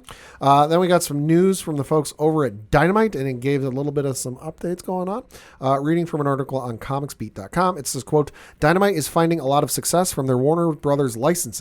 With news of the recent expansion, the company decided to provide updates by doing a panel with the creators of their current comics adaptations, including Thundercats, Space Ghost, and Johnny Quest, along with the talk with a special guest appearance by 30-year comics veteran Tom Snigoski, who will be their newest writer working on his dream project adaptation, Herculoids. This looks super awesome. They got a whole bunch of stuff going on with this, but a lot going on with the Thundercats stuff, which, I wasn't around when it first came out. I grew up on it because they re-aired it in Cartoon Network in like the late 90s. So any adaptations of Thundercats, I'm super excited to see. Yeah, I was going to say, everything Dynamite's been doing with the different properties, whether it's Disney, Bond, they've really done some very cool things. I know the Space Ghost stuff is big win. So like for David Pepos, that's always huge. And obviously seeing what they have coming. The artwork looks incredible. Yeah, like they're really making this, I don't want to say like reader friendly, like because every comic should be reader friendly, but it's one that if you only know the cartoons, and if that's something like if you were around when they first debuted, you're getting more incentive now because they don't look dated. No, they don't look anything out of place. Like they look really good for where they need to be. I'm looking at the cover for Johnny Quest issue number 1 from Dynamite Comics. This does not. The characters look the same from what I remember. Now, admittedly, it's been a number of years since I've seen that show on TV, but it's still a modern art style. Yeah. And I think anytime you can pull it off, especially with the old school Hanna-Barbera cartoons, that's huge. Yeah. So, and as we alluded to, they got some new properties, which are they being Dynamite from Warner Brothers. So the properties they're going to be adapting into comic book form: Ben 10, Captain Planet, as we allude to, the Herculoids, Thundar the Barbarian, and Dynamut and Blue Falcon. Okay, that'll go over big. Yeah, well, I'm here for the Dynamut and Blue Falcon one. Same here, brother. Holy hell. Same here. The article on comicsbeat.com says, of these upcoming 5 adaptations, Dynamite has confirmed the first unveiled will be The Herculoids, written by 30-year comic veteran writer Tom Snigoski. It says, here's what the Herculoids are referenced as in the solicit with... and what Snigoski had to say. It says, quote, the Herculoids is a unique mix of science fiction and fantasy, featuring a space barbarian family of father Xandor, mother Tara, and son Dorno, alongside their euphonious giant pet Herculoids. These include Zoc, a giant dragon able to shoot lasers, the rhinoceros Tundro, and an ape formed of rocks named Igu. And last but not least, the shape-shifting Gloop and Gleep. Together, this ragtag team fights off robots, evil scientists, and a stream of other foes who threaten their planet and way of life. The classic Hanna-Barbera show spotlights the boundless creative vision and unique character designs of legendary animation and comic artist Alex Toth. Snigoski did say, quote, "I know this is going to sound stupid, but ever since I was a little Snigoski-ling, I've been in love with these characters forever. I can't tell you how excited I am for this project and can't wait to show the fans what I've got planned," close quote. Cannot freaking wait for this. Yeah, like I say, they're going to be a company on the rise, and I would say stay tuned because we might be having a few people swinging through here to talk with us. Stay tuned. ... Then we got some announcements from the folks over at Prime Video and Amazon, which included a trailer. Which this caught me off guard. I didn't even know the thing had been filming yet, but we did end up getting a new trailer for the upcoming Yakuza series with Like a Dragon, which I gotta admit, holy hell, this thing looks amazing. That does look amazing. It looks absolutely incredible. Coming October 24th of all days. Holy hell, this thing snuck under the radar so fast. I would not doubt, just knowing that with the time frame, that they don't do a follow-up at New York. Could be. I think that could be on the template there. And the awesome thing with this is it's going to be a little bit of a period piece because the games take place from like the mid-90s into the 2000s, and it looks like this one's going to be spanning between the years of 1995 and 2005. Looks super awesome. Yeah, it does look amazing. Other thing we found out from the folks over at Amazon and Prime Video is that we're going to be getting a boys prequel series titled Vought Rising, starring Aya Cash as Stormfront and Jensen Ackles. Oh boy. As Soldier Boy. So this is going to be wild. That's going to be out of control. Article on Deadline.com says, quote, "We are excited to bring you the next deranged series from the world of the boys," Kripke and Grelong said before lifting the veil on the time period and premise of the prequel. Quote, "It's a twisted murder mystery about the origins of Vought in the 1950s, the early exploits of Soldier Boy, and the diabolical maneuvers of a soup known to fans as Stormfront, who was then going by the name Clara Vought," they said, adding, quote, "We cannot wait to blow your minds and trouble your souls with this salacious, grisly saga drenched in blood and Compound V," close quote. So, of course, 1950s, primary of the Red Scare, Joe McCarthy and the hearings in the Senate with who is and who isn't a communist. Yeah, that's about the right time frame for them to do something wild. Yeah, I was going to say, this is going to be absolutely one thing that's going to be just insane. And especially with how there's going to be a little gap with the voids. Yep. You know, like I say, there's going to be a need for some content, and I think that this is going to be something to appease a lot of fans. Because once that series wraps up, I mean, it's not one that I think fans want to walk away from. Yep. Then we got some announcements from the fine folks over at Marvel for their next big thing. That's their comic line where they unveil some of their crazy stuff. And yeah, there's a little bit of crazy going on. Oh yeah, I was going to say. Crazy going on with this. We did find out that Ultimate Black Panther, the new Sorcerer Supreme, will show up soon. And then you've got Ultimate X-Men. There will be a girl with Cyclops powers. Oh boy. And then Ultimates, there's going to be a new Hawkeye joining the team. Yeah, they've been starting to tease a little bit about that. I mean, this panel had a lot of information, especially coming out of Blood Hunt. Oh boy. Which just wraps up today. So I know that they've announced a new TVA book, kind of tying in with Deadpool and Wolverine. Yeah, and it looks like it's a whole bunch of the misplaced characters from the MCU even. Yeah, I know Spider-Gwen or Ghost Spider's in there. Yeah, Ms. Minutes is in there as well. America Chavez, or no, I'm sorry, Agent Carter. Yep, Agent Carter is in there. Yeah, it's wild. It's going to be very interesting to read. Yeah, they're playing a lot into more of the MCU characters for that, which is perfectly fine. I don't think anything's wrong with that. Yeah. But I think for where they want to go with that series, I think it's going to have a lot of big things going on. I know that they announced the West Coast Avengers. Oh, my God. Which, I mean, is crazy. They're going to put Iron Man and War Machine on the same team. But we really have Ultron on the team as well. Yeah, they unveiled a couple of other things. You've got a Venom War. Yeah. From Al Ewing. I mean, from everything I've seen of that thus far, it looks nuts. Father versus son, Eddie versus Dylan. Who's going to be left standing? Probably not many people. No, that's gonna get out of hand in a hurry, and I'm here for it. You got Wolverine Revenge, the new limited series, going to be on sale actually here about another month or so. Yeah. Written by some dude named Jonathan Hickman. Art by some dude named Greg Capullo. I don't know if you've ever heard of him. Yeah. This is one of the. I know you're sold. Oh my! The minute you said Greg, I was like sold. I'm like, I don't even care who he's drawn. It doesn't matter. Like, you draw stick figures, and I still buy it. Yeah. And the fact that him and Hickman are teaming up, that's big. And then, like alluded to, the big thing was One World Under Doom. Oh, this art looks nuts. Yeah, like the only thing I will say is I was slightly disappointed they did this before the end of Blood Hunt. Oh, yeah. I was like, because if you've been reading, like I say, that was the only thing with that. I know the book is out today, so I can talk about it, but I'm like, right. Why? Yeah. Then we got one, which the cover of this is a little nuts. Amazing Spider-Man, 8 Deaths of Spider-Man. Has this man not gone through enough over the years? He never goes through enough. Never goes through enough. So we know the story arc is launching in November. It's going to be written by Joe Kelly. And then art and covers are going to be by Ed McGuinness. Description of this one from the Marvel website reads, quote, "The world has changed. Dr. Doom is Sorcerer Supreme, but he has no plans to spend his time like his predecessor. Each year, Doctor Strange would use every ounce of his power and experience to save the world from an evil god and his scions. This year, Doom is delegating this task to Spider-Man? The leader of Latveria has given Spider-Man a new magic-powered suit and 8 extra lives with which to save the world? True believer, they won't be enough."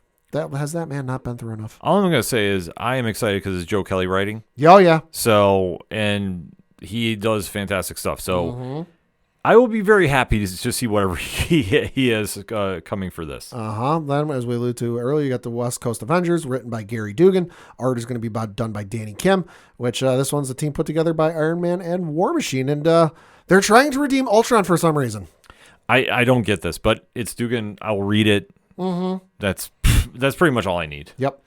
They did also unveil an Ultimate Universe 1 year in one shot that's going to be releasing in December. It's written by Dennis Camp. Artist, TBA, we don't know.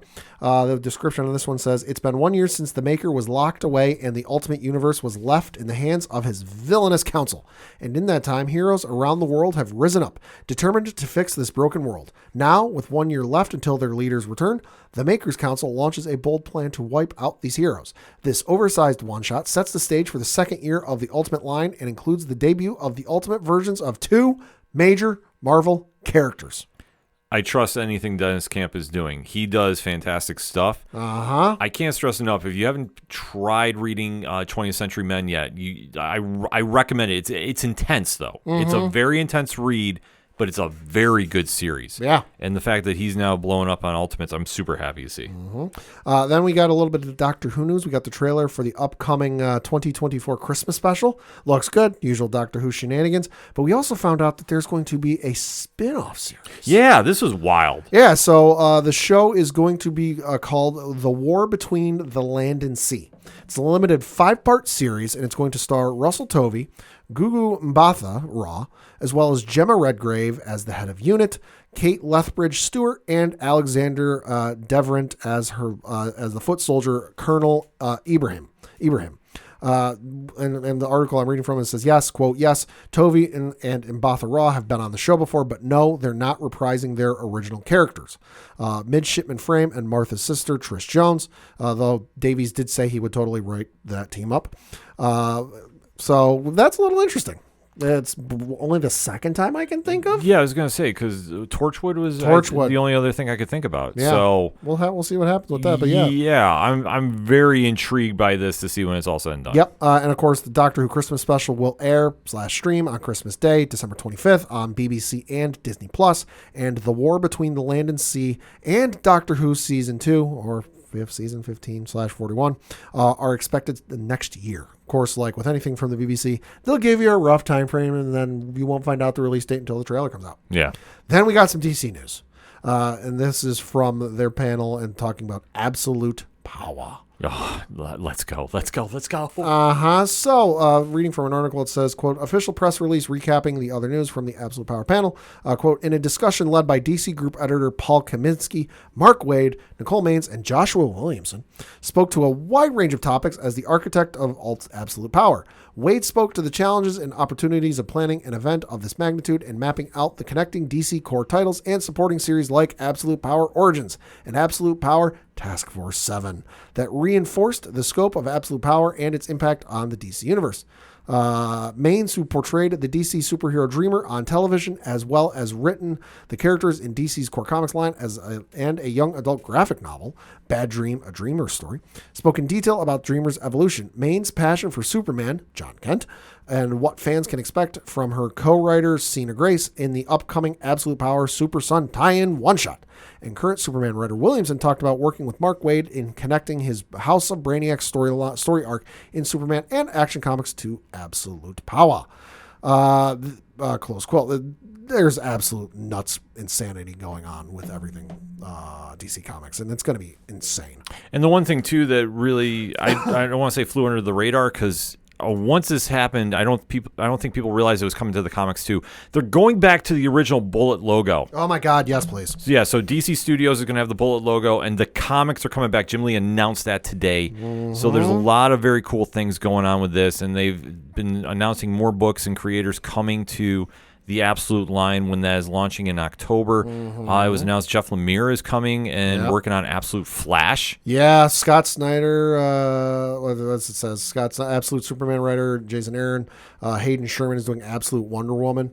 And then we did find out Al Ewing is going to be doing Absolute Green Lantern. Yeah. Holy hell. Like, they're really loading up the deck for this. And the lineup that now they've officially said they're bringing back the Justice League is huge as well. And I believe it's going to be done by the world's finest team right now, Mark Waid and Dan Mora. Hell yes. And looking at the promotional art for it, it's the big three, Superman, Batman, and Wonder Woman, with Black Lightning, The Flash, Captain Atom, and Star Sapphire.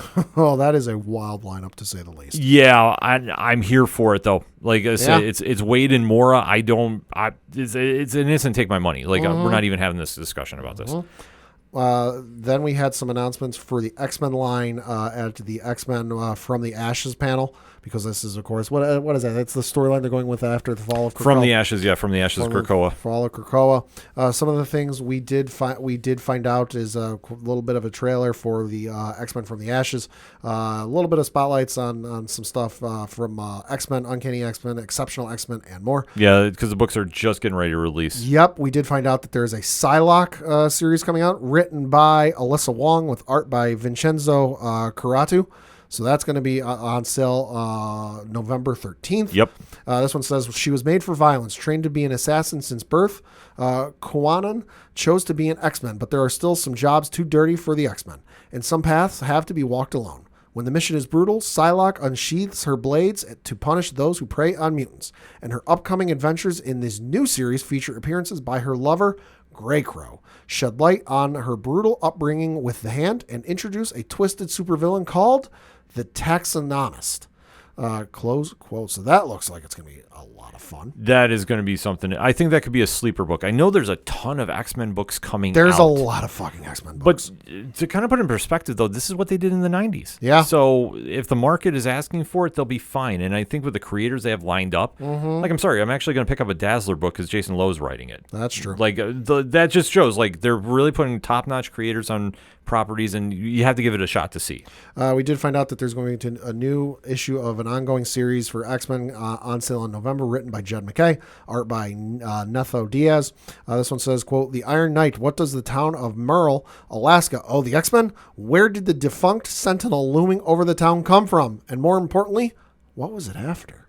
Yeah, that's something. If you've read the end of X-Men #1, that was the mic drop moment. So that has my interest, because that issue is very, very good. Like, everything they've come out with thus far, I've really liked. Yeah. I think Phoenix has been the breakout one so far for me personally. But that's probably until Uncanny X-Men comes out, because I think Gail Simone and David Marquez are going to just annihilate that book. Speaking of Uncanny X-Men, issue number 5 from Gail Simone and David Marquez, they did get a little bit of tease of that. And this one says, the Uncanny X-Men face an unstoppable force of evil and death who reveals a shocking secret, but they may not survive long enough to face it. Will the next generation of young mutants stand by Rogue and her team or join the other side? Did get also a little tease for Uncanny X-Men issue number 6. Again, Gail Simone. Art by Javier Garron in this one. This one says, it's back to school for 4 young mutants, but is a rural school in Louisiana ready for this crew? Bullies, terrible lunches, and classroom flirting abound.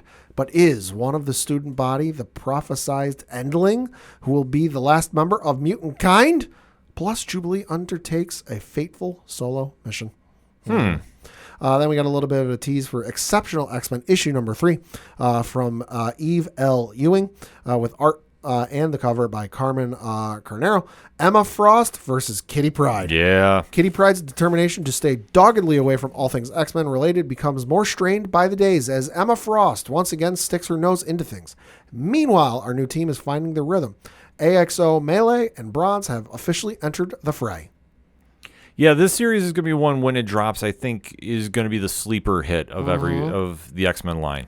Then we got a tease for Nyx issue number 5. NYX, yep. NYX, yep. Written by Colin Kelly and Jackson Lansing with art by Francesco Mortorino.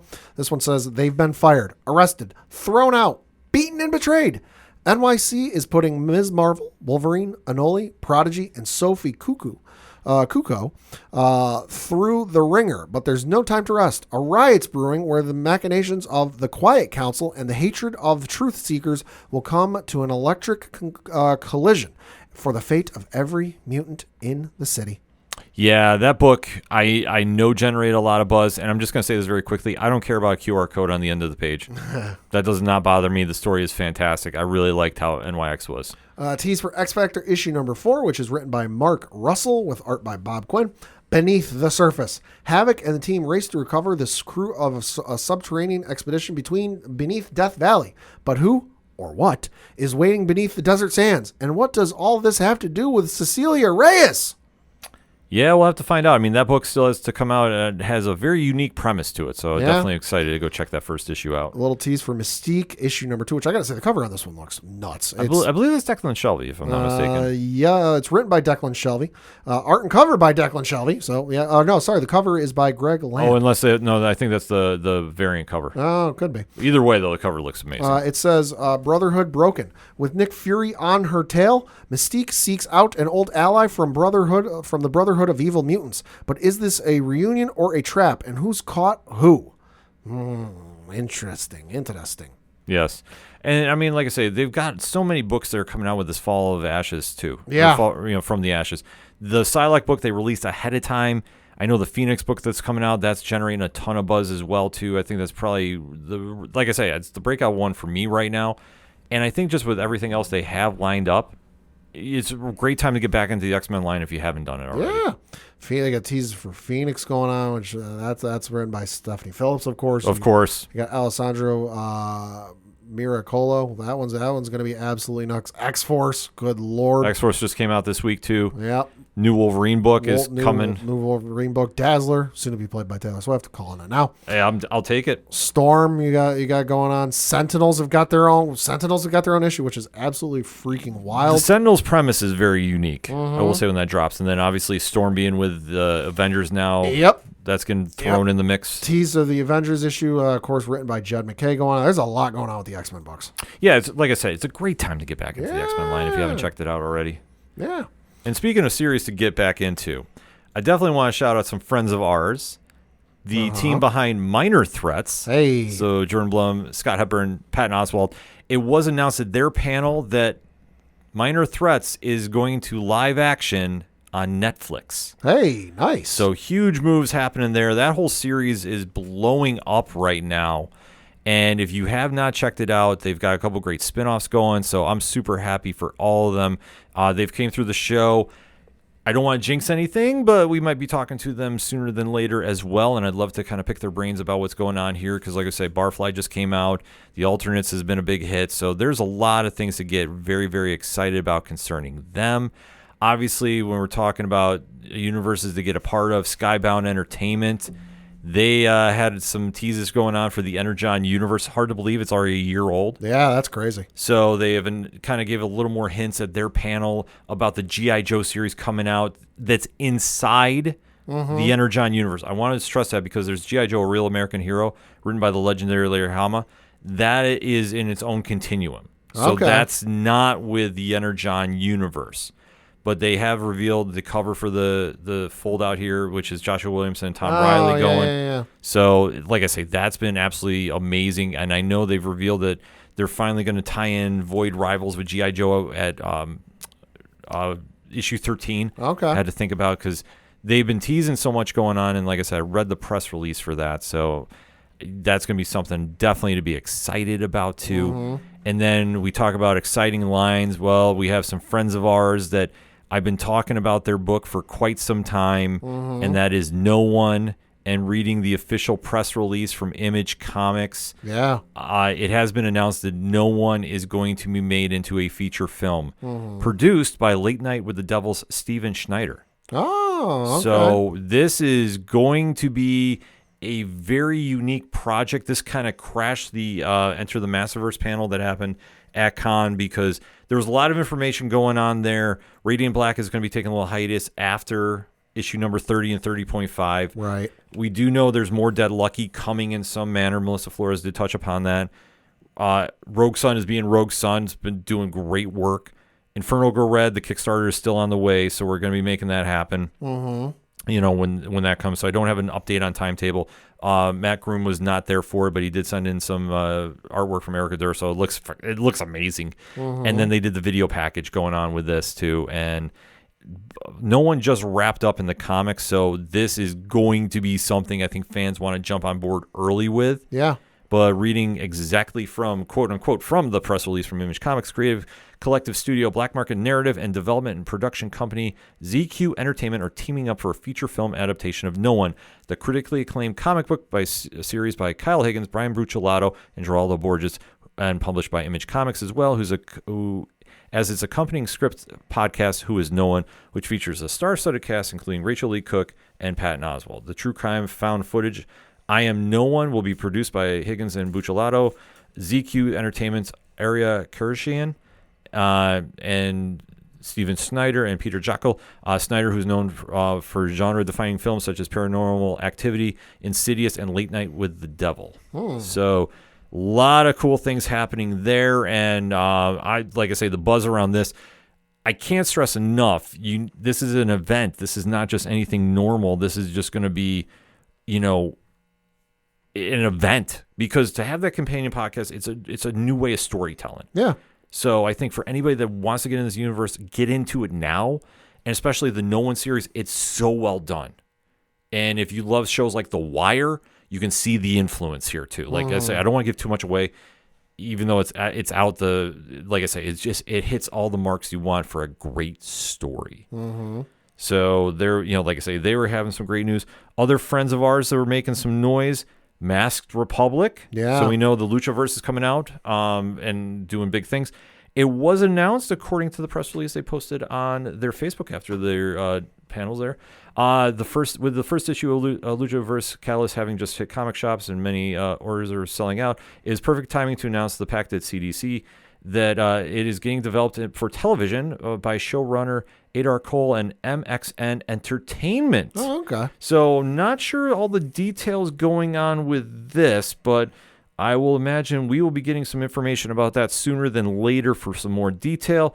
But if the Luchaverse is going to TV, that's a huge win. I know they announced their first video game is a throwdown, one-on-one card game style too. Okay. So they've got some big things happening in this Luchaverse, and that's why I say we get very passionate talking about it, because I truly think it's going to be something that takes off, and it's going to be some fans are going to really want to sink their teeth into. And it also was announced about the Vampiro comic coming as well. So stay tuned for that. We'll have some more information on that very, very shortly as well. So I don't want to tease too much, but That being said, I mean, obviously there is another more amazing news to talk about at Con. Yeah, that was Amazing Comics is going to be launching from the folks over at Mad Cave Studios and European publishing house Dupuis. And that is headed by one and only Joe Quesada. Yes. So he says, quote, Amazing Comics has been percolating in my head since 2005. I knew a day would come when I could make it a reality, but when it did, I promised myself not to rush into anything. Be patient and thoughtful, and always remember that I've been well served in my 30-plus years in comics by choosing the road less traveled. So here we are. After 2 years of quietly working, planning, and building something different from the ground up, I couldn't be happier with my new partnership with Mad Cave Studios and Dupuis. Not only are they dear friends, but they're world-class publishers who share the same vision for graphic storytelling that I do. And together, we've come up with an initiative that's unique and has never been attempted before. I can't wait to introduce some amazing characters and stories for fans around the world, close quote. I'm all in about this. Yeah. Like I say, Joe Quesada doing an indie line and his own creator stuff. Like I say, I remember when Ash came out. I really loved that. So I'm all in about Amazing Comics. Can't wait to see that with Mad Cave too. Mad Cave is doing big things as well.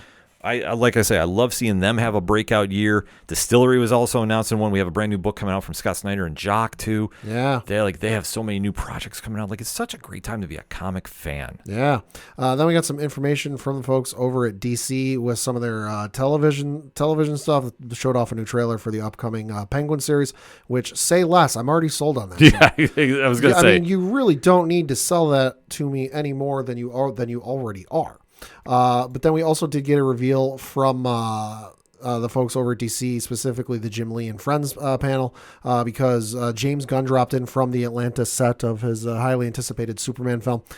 He did reveal the cast and who is playing each person in the upcoming Creature Commandos series, which is coming to Max this December.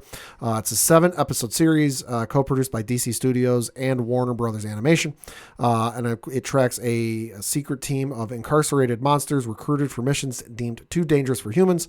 When all else fails, they're your last worst option.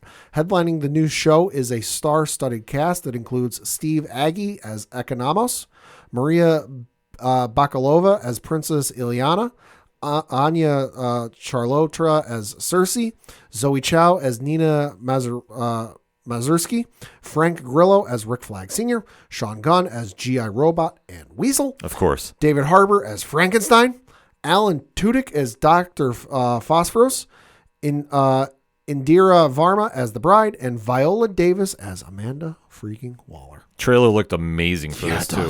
Yeah, it does. Yeah, so big win there. Also, kind of even quick plug, Batman Cape Crusader is dropping this week on Amazon Prime Video or Prime Video, Amazon Studios. Yep. The spoiler-free review is out right now on ODPHpodcast.com and nerdinitiative.com. Yeah. We'll have much to discuss about that for next week, but I definitely want to give that a quick plug too, talking about DC animation. Yeah. And then obviously Berserker was another big film announcement at Hall H. Yeah. So that one, like I say, made some quick rounds there. That gonna get an anime, it looks like too. We're getting an anime, the Keanu Reeves project, which, if you have not read, that's a very intense book, and it's now spinning off into like many solo adventures. They did announce that the Lost Book of B is going to be coming out, and that is going to have the original team with Matt Kent and Ron Garney back on it. Nice. And then they announced the live action film, which has the animated series along with it too, with Matthew Tomlin on it. Yeah. So, like I say, Madison Tomlin, I apologize. And he does fantastic stuff. You know him from Vicious Circle. That's how I knew him when I saw him tagged to this. I mean, amongst Terminator Zero and all the other stuff he's done. There's a lot of big win to have here. So Boom is, like I say, they're booming with this. They had a great con too. Something That's Killing Children panel was great. They're 20 and 21. Like I say, they had a lot of stuff going on. And obviously going in, they were making a lot of news. So Boom Studios is doing great things. But the Keanu Reeves one, definitely we had to go talk about. But, I mean, let's face it, I think the one that has everybody buzzing, and rightfully so, we're talking Hall H, we're talking Marvel Studios. So let's break it down. So they did bring out a little bit of Deadpool Wolverine. Hey, it's in theaters this week to Madonna's Like a Prayer. So that was funny. Did talk kind of a low-key one. They didn't go as crazy as they did in years past, which I think makes sense given how crazy they went last time, and then we're sitting here and most of those projects aren't even out yet, so I get it. One they talked about, Captain America, Brave New World. We did get a new look at it. with Anthony Mackie reprising his role as Sam Wilson. He took to the stage with Tim Blake Nelson, Danny Ramirez, and Giancarlo Esposito, who we finally found out who he is playing. He's playing Seth Volker, a.k.a. Sidewinder, who, of course, is the leader of the Serpent Society. Makes sense. Yep. The more I think about it, because Serpent Society has been tagged with Captain America. I mean, in the comics, longtime villains. Yeah. So that's nothing new.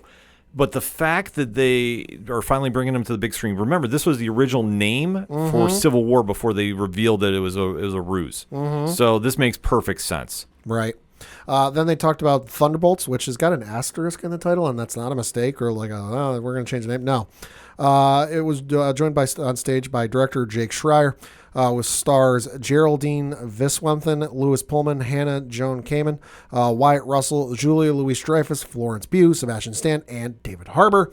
Harbour was in full costume as Red Guardian because, of course, he was. Of course he would be. Reading from an article on Marvel.com, it says, quote, Schreier described the film as an irrelevant team-up movie, following an unlikely group as they unite to face a new threat. Feige also pointed out the asterisk in the film's official title, but when asked to explain what it meant, the producer teased, you have to see the movie. Yeah, So, which makes sense. I mean, there's a lot of rumors going around about what's going to be in there, and I'm excited we're actually going to see it. We did get a little bit of news from the Fantastic Four, which got a little bit of a subtitle called The Fantastic Four: First Steps. We did get which this just started filming, I think, yesterday as we recorded. Yes. But we did get director Matt Shackman was on stage by Pedro Pascal, who is of course playing Reed Richards, Vanessa Kirby, who is playing Sue Storm, Eban Moss Backrack, who's playing Ben Grimm, and Joseph Quinn, who is of course playing Johnny Storm. Of course, it is a futuristic 1960s inspired setting. He also, like we said, revealed the full title, which is First Steps. And then we did get to see the Fantastic Car. That looked cool. Which was there. And we did find out the composer for the film, Michael Giacchino. If you don't know that name, he did what was it, Star Trek Into the Dark. He did that soundtrack. He did the Incredibles soundtrack. He did Rogue One soundtrack. He is a fantastic composer. We also found out who one of the villains is going to be. Galactus. Yeah. Yeah. Which it was alluded to with the drone show they did over the weekend too. So, like I say, I expect we'll see a trailer sooner than later released online. After they get some filming done. So, I wouldn't doubt we get a teaser or something very shortly. Then we got, the old Steve Jobs. By the way, one more thing. Yeah. Because we did find out, officially confirmed, the news that was put out or leaked last week, I think it was, or 2 weeks ago maybe. Joe and Anthony Russo are indeed returning to the Marvel Cinematic Universe. Yep. They are going to be directing the next 2 Avengers movies. Correct. One of which is going to be Avengers Secret Wars, releasing in 2027. The prior of which is not titled Avengers: The Kang Dynasty. It's been retitled. It is now coming out in May 2026, and it is titled Avengers Doomsday. Yep. Which is featuring certain character by the almost same name, Doctor Doom. And who is playing Doctor Doom? Robert Downey Jr. Yes, the face of the MCU is back with a hefty payday. Quote, new mask, same task, close quote. Yeah. And he went on to say, what can I tell you? I like playing complicated characters. Yeah, once he came out, the internet lost its mind. To which you can really tell who has and who hasn't been watching some of the stuff in the last couple of years, because the folks who went, well, how is this possible? Tell me you haven't seen any of the more recent stuff. Yeah. Kind of obvious. Yeah, I mean, here's the thing about it. With everything they've set up and with the Kang Dynasty and the troubles it's had, and I don't want to get into it. Yeah. They had to pivot. Yep. You go to your comfort zone. The Russo brothers are your comfort zone. They have long said that they would come back to Marvel if they could do one film, and that's Jonathan Hickman's Secret Wars. Yep. Well, that's what they're coming back for. That's what they're doing. And then, obviously, you need to have Doom involved. So, seeing Robert Downey Jr. come back, and like I said, he got a hefty payday according to multiple reports. So, and obviously, knowing what he got on his last couple films, they were going to need a lot to bring him back. Yep. The reaction about this, we have to remember it's Marvel. Yep. If you're going to have the Russos back, they're going to do something big. Yeah. With Doom, you need a big splash. And who's to say this is going to be the real Doom? I don't think it is. I don't think it is either, because he has a power in the comics called possession. Yep. He does a body swap. It's like Face Off. Mm-hmm. I think that's what he does because he's going to try discrediting the legacy of Tony Stark. Could be. I'm going on the path that the rumors with Fantastic Four and kind of the hunch everyone's going with based on the cover and the concept art and the posters. They're not in the New York City we are familiar with and what looks like New York City from the 60s. It's very futuristic, very different. So Very Jetson. Yeah, very Jetsons. So the running theory people are going with right now is that the Fantastic Four movie is going to be set in a parallel universe. The thing we know from Hall H is that they did confirm the Fantastic Four would be in the next 2 Avengers movies. So presumably they're going to come over or cross over into the 616 in some capacity. Who's to say that their version of Doctor Doom isn't a Tony Stark that went one way instead of the way we know? That our Tony Stark from the sacred timeline, the 616 universe, did everything for truth, justice, and a better tomorrow, to borrow the phrase from Superman. Mm-hmm. But that universe's Tony Stark went, I don't want to do this for me. For the good of society. I'm going to do this for me. I'm going to do this for my betterment. And it's just it's a Tony Stark variant that changed his name and went the route of Doctor Doom. I mean, it's possible. I mean, they've done this story in the past. I know the one that everybody's catching fire with is one that Robert Kirkman wrote for a Marvel team-up book. Yeah. Which, I mean, listen, there's a lot of possibilities. We just have to trust the process. I think it's a body swap because I think that would make a lot more sense. Could be. I mean, listen, one thing I think a lot of people are neglecting to think about, Peter Parker's reaction when he sees this is going to be heartbreaking. Oh, yeah. Holy hell. Well, that's what I say. I think Doom's going to do it. And in fact, the backstory I have for it is it's not going to be Tony Stark that crossed his path back in the 60s. It's going to be Howard Stark. Ooh. And thus, I'm going to say it would be something like Howard Stark was testing weapons. Could be. Did it in Latveria, wound up killing Doom's mom. And that sets him on the path of rage. So I think there's a lot of possibilities to go that route. And then you can have him say, well, his hatred towards the Starks. Like, he fills in that Obadiah Stane role with the family. So but he's going to carve his own path. But that's why I think like he ultimately rises to power. Yeah. Because I know there was always the long rumor that Sokovia was supposed to be Latveria. Right. And then they just didn't do it. So if they want to kind of run it back there, you can do that. Sure. So I think that's what we have to do. But as fans, we just need to let the process be. Yep. And let it play out. Yep. I think for everybody that's kind of, rage baiting online about it, we still are getting Avengers movies. Yeah, that's true. You still have content coming out from the MCU. Be happy about that because guess what? There's going to be a big old drought from now to the end of the year. Yeah. Except with Agatha all along. Yep. So if you're complaining about it, miss it while love it while it's here, miss it when it's gone. Yeah. Because when the movie comes back, we'll get more details when the movies start cranking out again, and we'll get an idea where everything's going. So I think for where they ended things, it's going to be fine. Downey's going to do a hell of a job, and I think doing dual roles, because I think he fully comes back as Iron Man. Probably. Will be fine. Yep. So I think Marvel ended things on such a strong note, too. Yeah, I would agree. So, I mean, overall, Pad, San Diego Comic-Con came and went. Who do you think was the big winner? I mean, I think we're both in agreement as Marvel. Yeah, Marvel. The comics were very good, though. I will give them a little bit of a nod. Yeah, I will say so, too. Image Comics as a whole, I thought had a great weekend. With Skybound and the Massiverse, I think they did really great stuff. I think Boom had a great weekend. Berserker being in Hall H is a big move. Yeah. Especially with all the projects they have coming out with that. The Penguin and DC Films, I think, is doing big things. Like I said, it was a big win overall. Yeah. So a lot of stuff to enjoy as we head into the latter half of 2024. Yeah.